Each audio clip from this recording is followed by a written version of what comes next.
आज बुलेटिन में जो सबसे पहली खबर हम आपको समझाने वाले हैं वो होगी जेपीएससी आंदोलन में क्या है अपडेट, क्योंकि अभी भी जेपीएससी को लेकर के छात्रों का आंदोलन जारी है। दूसरी खबर हम आपको बताएंगे पुनौरा धाम के पुनरुद्धार के मायने समझिए, क्योंकि मुख्यमंत्री सम्राट चौधरी ने आज इसकी शुरुआत कर दी है।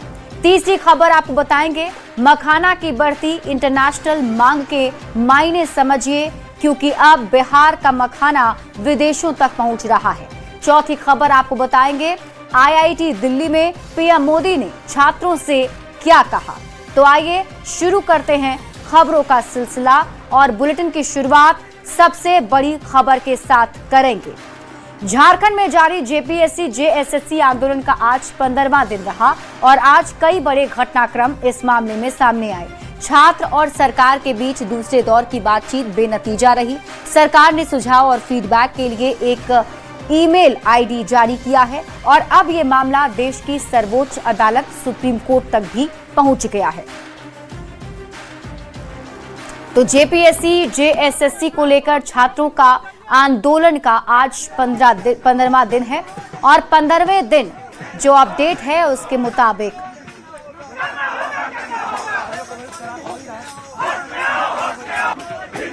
छात्रों के विभिन्न समूहों से, स्टेक होल्डर से यह प्रतिनिधिमंडल मिलता रहेगा। आज जैसे हम लोग एक छात्र समूह से मिले, अभी एनएसयूआई के लोग हैं, जेसीएम के लोग हैं, एसीएस के लोग हैं, ये तमाम से हम लोग मिलेंगे। अलावे एक मेल आईडी हम लोग जारी कर रहे हैं, आपसे आग्रह होगा कि इसको जूम करके दिखा दें। बता दीजिए, मेल आईडी बता भी दीजिए सर। jpsc.jssc.feedback@gmail.com। ऐसा थोड़ा होता है। इस पर कोई भी छात्र, कोई भी व्यक्ति, कोई भी स्टेक होल्डर सुझाव दे सकता है और हम लोग तमाम लोगों के सुझाव के अनुरूप एक रिफॉर्म की नीति और एक सामूहिक निर्णय करने का विचार रखते हैं। तो एक बार मैं पुनः आपके सामने ये मेल आईडी प्रस्तुत कर रहा हूँ। इस मेल आईडी को जूम करके फोटो ले लीजिए और तमाम छात्रों तक इन बातों को पहुँचा दें कि जो यहाँ तक नहीं पहुँच पा रहे हैं, झारखंड के किसी कोने में बैठे हैं, वो अपनी बात भी इस मेल आईडी पर डाल सकते हैं। सरकार उनकी इस मेल आईडी के आधार पर उनकी बातों का भी संज्ञान लेगी। और अब हम आपको पूरी खबर समझाते हैं। आज इस मामले में और क्या क्या अपडेट सामने आए हैं, विस्तार से इस खबर को आप समझिए। तो जेपीएससी जेएसएससी विवाद में आज क्या हुआ, ये अपडेट आप जान लीजिए। देखिए, सबसे पहले आपको बता देते हैं जेपीएससी जेएसएससी में कथित धांधली के विरोध में 15वें दिन भी छात्रों का आंदोलन जारी रहा। सरकार और छात्रों के बीच दूसरे दौर की बातचीत हुई। और ये भी बता दें कि स्टेट गेस्ट हाउस में देवेंद्र नाथ महतो गुट के छात्र पहुंचे थे और सरकार की तरफ से जो कमेटी गठित की गई है उनके साथ छात्रों की वार्ता हुई। करीब 2 घंटे तक दूसरे दौर की बैठक भी चली इस बातचीत में भी, लेकिन बात बन नहीं पाई। वार्ता बेनतीजा रही। सरकार और छात्रों के बीच कोई ठोस सहमति नहीं बन सकी और इसके बाद सरकार ने एक और पहल करते हुए एक ईमेल आईडी जारी कर दी है और पूरे राज्य के छात्रों से इस ईमेल आईडी पर सुझाव और फीडबैक मांगा है। अब इधर एबीवीपी के कार्यकर्ताओं ने सीएम आवास घेराव की कोशिश की। पुलिस के साथ उनकी तीखी झड़प और धक्का मुक्की भी हुई। कई प्रदर्शनकारियों को इस दौरान हिरासत में भी लिया गया, पर मामला बस रांची तक नहीं रुका। ये मामला देश की राजधानी दिल्ली पहुंच गया है। जेपीएससी और जेएसएससी में कथित धांधली को लेकर सुप्रीम कोर्ट में एक जनहित याचिका दाखिल कर दी है। इस याचिका पर अगले हफ्ते सुनवाई होने की उम्मीद है। याचिका में क्या है, अब आप ये भी समझ लीजिए। तो याचिका में पूरी परीक्षा प्रक्रिया को रद्द करने की मांग की गई है। दूसरी मांग है दोबारा परीक्षा आयोजित कराने की। इसके बाद मांग है कि पूरे मामले की समयबद्ध सीबीआई जांच कराई जाए। तो देखिए, सीबीआई जांच की मांग अभी भी बरकरार है और इधर सीआईडी है जिसका एक्शन जारी है। सीआईडी की टीम ने जेपीएससी के 3 वर्तमान सदस्यों को समन भेजा है। कौन कौन है? अजीत भट्टाचार्य, अनीमा हांसदा और जमाल अहमद, इन तीनों को समन भेजा गया है। जेपीएससी जेएसएससी मामले में पूछताछ के लिए इन्हें बुलाया गया है और अब छात्रों के सब्र का बांध टूट रहा है और उन्होंने सरकार को अल्टीमेटम दे दिया है। छात्रों ने सरकार को 10 अगस्त तक का समय दिया है। मांग पूरी नहीं होने पर विधानसभा मार्च की चेतावनी छात्रों की तरफ से दे दी गई है। अब देखिए, बस 2 दिन का समय है और अब देखना होगा कि 10 अगस्त से पहले छात्रों की मांग पूरी होती है या फिर ये मामला और आगे बढ़ जाता है, क्योंकि छात्रों का अल्टीमेटम अब सामने है। बढ़ते हैं आगे। मुख्यमंत्री सम्राट चौधरी ने पुनौरा धाम में मंदिर निर्माण को लेकर बड़ा ऐलान किया। माता जानकी को अस्थायी मंडप में स्थापित करने के साथ ही सीएम ने घोषणा की कि उनका लक्ष्य 31 दिसंबर 2028 तक भव्य मंदिर का निर्माण कार्य पूरा कर माता जानकी को फिर से उनके मुख्य गर्भगृह में स्थापित करने का है। ये रिपोर्ट देखिए, फिर खबर तो समझिए।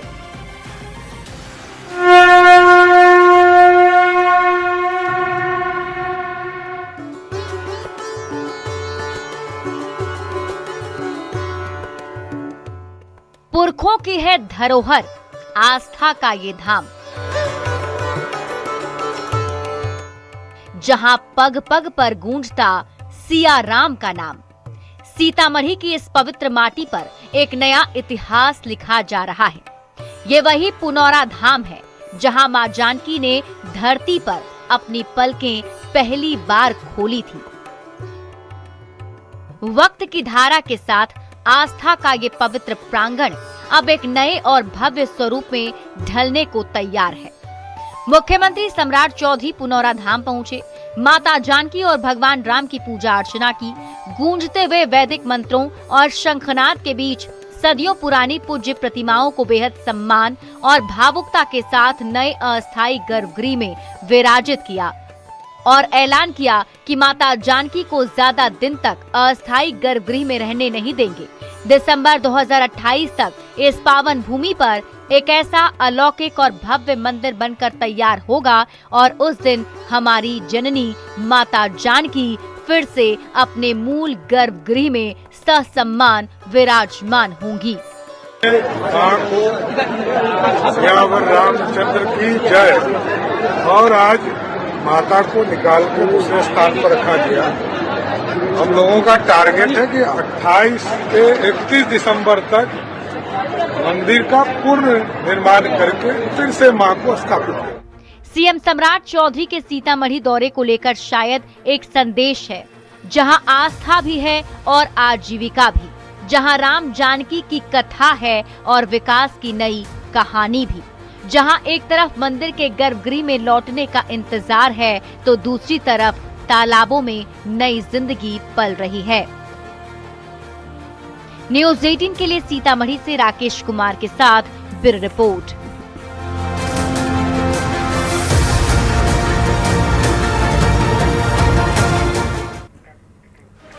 तो आज सीतामढ़ी के लिए ऐतिहासिक दिन रहा। मुख्यमंत्री सम्राट चौधरी सीतामढ़ी पहुंचे तो एक बड़ा ऐलान भी हुआ। हम आपको अब पूरी खबर समझाते हैं, आप पूरी खबर समझिए। पुनौरा धाम के पुनरुद्धार के मायने को विस्तार से आप समझिए। देखिए, इसके मायने समझने के लिए पहले आपको ये समझना होगा कि पूरी खबर क्या है। तो सबसे पहले आप खबर जान लीजिए। मुख्यमंत्री सम्राट चौधरी सीतामढ़ी के पुनौरा धाम आज पहुंचे। माता जानकी और भगवान राम की उन्होंने सबसे पहले पूजा अर्चना की। इसके बाद पुरानी प्रतिमाओं को नए अस्थायी गर्भगृह में स्थापित किया गया। अब पुनौरा धाम में मंदिर निर्माण को लेकर घोषणा की गई है। 31 दिसंबर 2028 तक मंदिर का काम पूरा हो जाएगा, यानी मंदिर बनकर तैयार हो जाएगा। फिर माता जानकी दोबारा उसी गर्भगृह में स्थापित कर दी जाएंगी। अब इसमें समझने वाली बात यह है कि फिलहाल बिहार में बीजेपी की सरकार है। सनातन बीजेपी के सिद्धांत में शामिल है। आप सभी को याद है, अयोध्या में राम मंदिर सबसे बड़ा संकल्प था। मोदी योगी सरकार बनने के बाद राम मंदिर अयोध्या में बनकर तैयार है। तो वहीं बिहार के सीतामढ़ी में माता जानकी की जन्मस्थली है। पुनौरा धाम को माता सीता की जन्मस्थली कहा जाता है। तो केंद्रीय गृह मंत्री अमित शाह ने भी ऐलान किया था। माता जानकी के मंदिर निर्माण की घोषणा की थी। विधानसभा चुनाव से पहले अमित शाह ने ये ऐलान बिहार वासियों के सामने किया था। पुनौरा धाम का निर्माण कार्य जारी है। 31 दिसंबर 2028 तक ये काम पूरा होने का लक्ष्य रखा गया है। तो राम मंदिर को पुनौरा धाम से जोड़ा भी जाएगा, यानी दोनों मंदिर के बीच रामायण कॉरिडोर बनेगा। अयोध्या जाने वाले श्रद्धालु सीतामढ़ी भी आ पाएंगे, यानी जो श्रद्धालु अयोध्या में भगवान राम के दर्शन करेंगे वो सीतामढ़ी आकर माता सीता के भी दर्शन कर सकेंगे। अब आप समझिए पुनौरा धाम के पुनरुद्धार के मायने क्या हैं। तो सीतामढ़ी का सांस्कृतिक और आध्यात्मिक पुनरुत्थान होगा। मिथिला की विरासत को राष्ट्रीय स्तर पर सम्मान मिलेगा। धार्मिक, पर्यटन और रामायण सर्किट का विस्तार होगा। क्षेत्रीय अर्थव्यवस्था और रोजगार में भी इससे तेजी आएगी। होटल, परिवहन और स्थानीय व्यापार को बढ़ावा मिलेगा। स्थानीय लोगों के लिए रोजगार के नए अवसर भी पैदा होंगे और अयोध्या की तरह प्रमुख धार्मिक पर्यटन का केंद्र सीतामढ़ी बनेगा। बिहार का आर्थिक और आध्यात्मिक दोनों विकास सीतामढ़ी में होगा और इसी को लेकर के लोगों में अब खुशी भी है। बढ़ते आगे और अब बात अगली खबर की। मिथिला की धरती पर पैदा होने वाला सुपर फूड अब ग्लोबल मार्केट में अपनी पहचान मजबूत कर रहा है। बिहार से पहली बार 18 मीट्रिक टन जीआई टैग प्राप्त मिथिला मखाना समुद्री रास्ते से ऑस्ट्रेलिया भेजा गया। खास बात यह है कि इस खेप के लिए दरभंगा के किसानों से सीधे मखाना खरीदा गया और उन्हें बाजार मूल्य की तुलना में करीब 18% ज्यादा लाभ मिलेगा। ये रिपोर्ट देखिए, फिर खबर तो समझिए।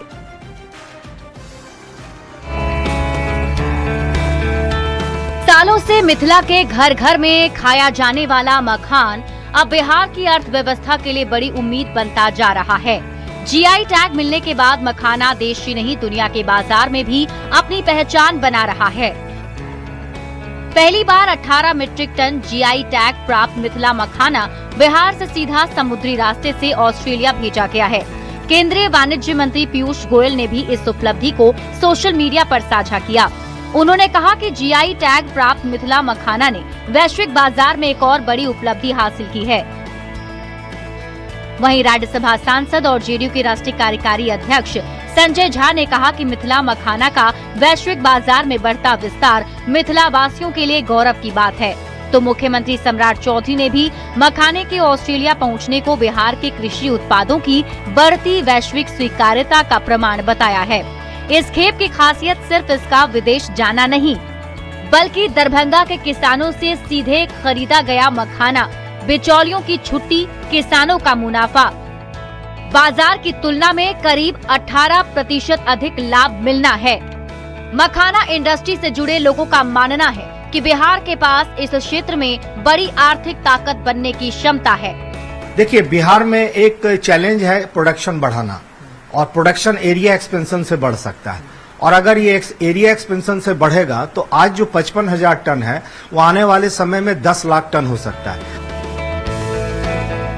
मिथिला के तालाबों से निकलने वाला मखाना अब 7 समंदर पार ऑस्ट्रेलिया तक पहुंच चुका है। जीआई टैग और बढ़ती वैश्विक मांग ने बिहार के इस पारंपरिक उत्पाद के लिए संभावनाओं का एक नया दरवाजा खोल दिया है। अब चुनौती है इस बढ़ती मांग को किसानों की बढ़ती आय, बेहतर प्रोसेसिंग और बड़े निर्यात बाजार में बदलने की, ताकि मखाना सिर्फ मिथिला की पहचान ही नहीं बल्कि बिहार की अर्थव्यवस्था का भी बड़ा आधार बन सके। पटना से न्यूज़ 18 के लिए संवाददाता आनंद अमृतराज के साथ ब्यूरो रिपोर्ट। और अब आपको पूरी खबर समझाते हैं किस तरीके से बिहार का ये मखाना अब इंटरनेशनल पहचान बना रहा है। अब आप पूरी खबर विस्तार से समझिए।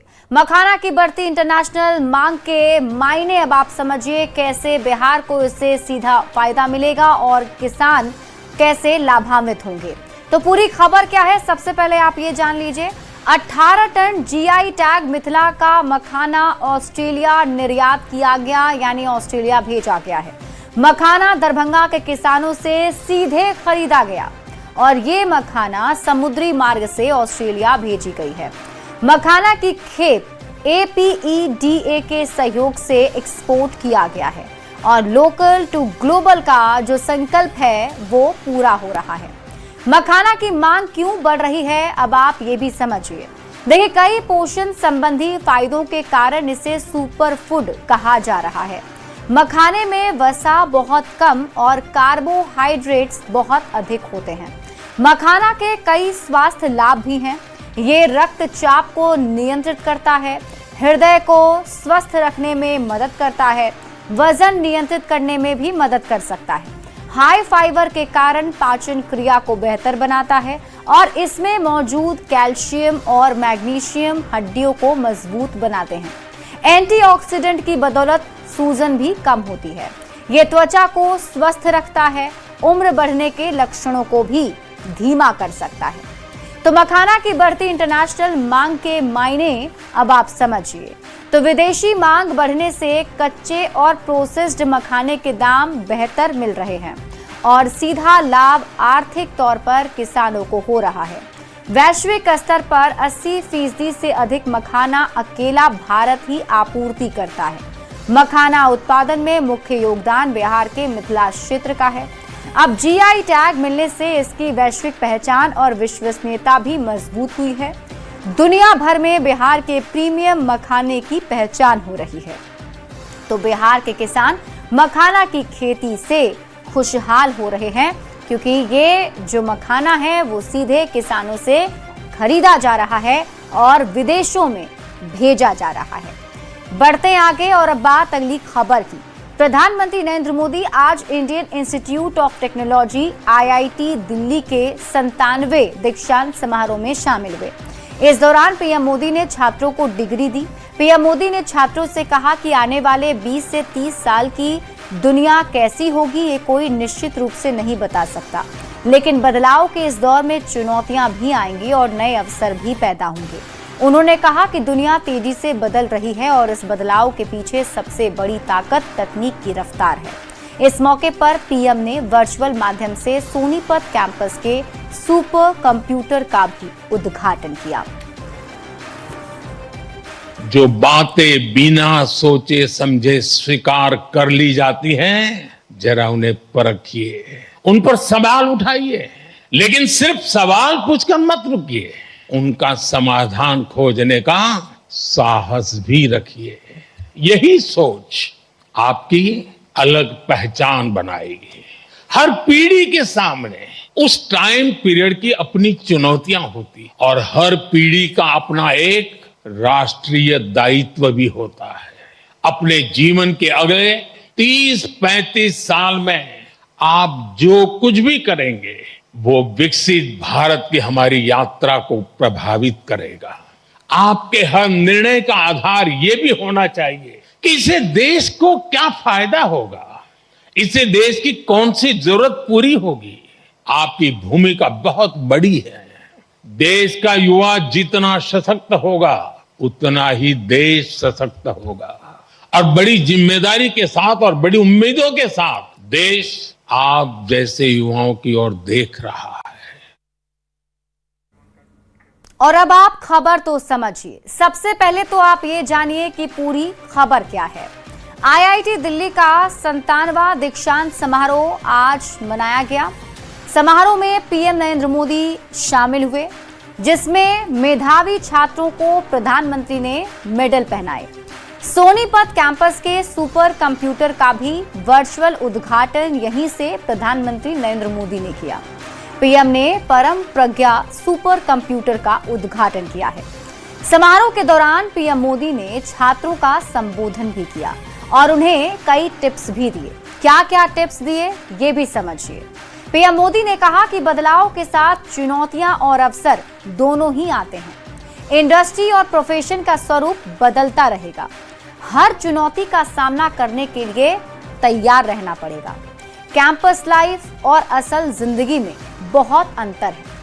हर पीढ़ी के सामने अलग चुनौतियां और दायित्व होते हैं। देश का भविष्य युवाओं को तय करना है। चिप से लेकर शिप तक भारत के युवा बनाएंगे। भारत को आत्मनिर्भर बनाने का संदेश भी पीएम मोदी ने मंच से दिया। तकनीक के विकास से देश के विकास की बात प्रधानमंत्री मोदी ने कही। इसके साथ ही जैसा कि मैंने आपको बताया पीएम मोदी ने इस कार्यक्रम में सोनीपत कैंपस के सुपर कंप्यूटर परम प्रज्ञा का भी उद्घाटन किया। अब ऐसे में आपके मन में सवाल होगा कि सुपर कंप्यूटर आखिर है क्या और इसमें क्या खास है। तो आपको बता दें, सामान्य कंप्यूटर से कई गुना तेज काम करता है ये सुपर कंप्यूटर। प्रति सेकंड ट्रिलियन या क्वाड्रिलियन गणनाएं ये कर सकता है। इनमें एक साथ हजारों सीपीयू और नोड्स जुड़े होते हैं। एक विशाल टीम की तरह किसी एक बड़े काम को हल करते हैं। एआई और मशीन लर्निंग पर रिसर्च में मदद करते हैं। बड़े डेटा का कम समय में विश्लेषण ये सुपर कंप्यूटर कर लेता है। चक्रवात, बारिश या जलवायु परिवर्तन का सटीक आकलन भी कर लेता है। अंतरिक्ष विज्ञान और परमाणु ऊर्जा संबंधी शोध में मददगार साबित होते हैं। बड़े एआई मॉडल को प्रशिक्षित करने में भी काम आते हैं। अब आप ये भी जान लीजिए कि भारत में कितने सुपर कंप्यूटर हैं। तो अब तक 37 सुपर कंप्यूटर स्थापित किए जा चुके हैं। ये सभी सुपर कंप्यूटर काम कर रहे हैं। नेशनल सुपर कंप्यूटिंग मिशन के तहत इसे लगाया गया है। प्रमुख आईआईटी, IISSC, NIT और अन्य शोध संस्थानों में ये कंप्यूटर्स लगाए गए हैं और इसी की वजह से अब और स्थिति मजबूत तकनीक के क्षेत्र में भारत की हो रही है। बढ़ते हैं आगे। बिहार में शराब बंद है तो क्या नशा भी बंद हो गया है? नहीं। शराब के ठेकों पर ताले लगे तो नशे के सौदागरों ने अपना रास्ता बदल लिया। कहीं कफ सिरप के कार्टन, कहीं गांजे की बोरियां, तो कहीं स्मैक की छोटी सी पुड़िया में छिपा करोड़ों का कारोबार। नशे का चेहरा बदल रहा है और अब इसी बदलते चेहरे के खिलाफ पुलिस और उत्पाद विभाग का शिकंजा कसता जा रहा है। ये रिपोर्ट देखिए। बिहार में शराबबंदी का कानून कड़ा है, लेकिन शातिर तस्करों ने इस पाबंदी के साए में नशे का एक ऐसा काला और खतरनाक नेटवर्क बुन लिया है जो युवाओं की रगों में जहर घोल रहा है। पर खाकी भी कहां चुप बैठने वाली थी। राज्य भर में नशे के इन सौदागरों के खिलाफ अब एक निर्णायक जंग छिड़ चुकी है।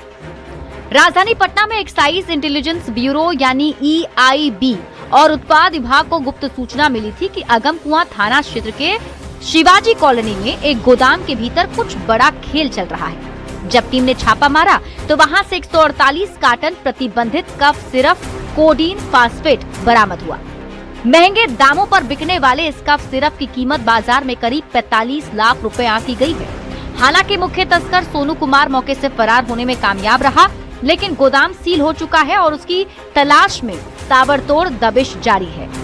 वहाँ पर जो है लगभग 148 कार्टन कोडीन युक्त कफ सिरप बरामद किया गया, जिसका बाजार मूल्य जो है लगभग 44,59,000 रुपया।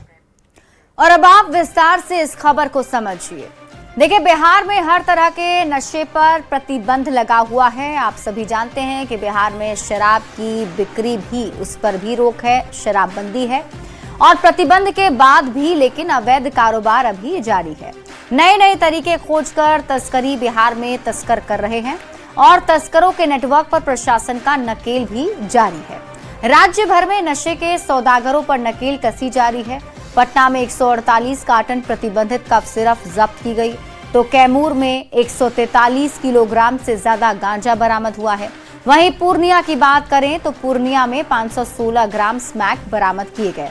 नशे पर नकेल का प्लान अब आप समझिए। लगातार छापेमारी और गिरफ्तारी बड़े नेटवर्क को तोड़ने की कोशिश है। दूसरे राज्यों और केंद्रीय एजेंसियों के साथ तालमेल बिठाकर छापेमारी की जाती है। स्थानीय स्तर पर अभियान और जन भागीदारी की भी जरूरत है। हालांकि तस्करी पर नकेल कसने के लिए उत्पाद विभाग पूरी तरीके से तैयार भी है।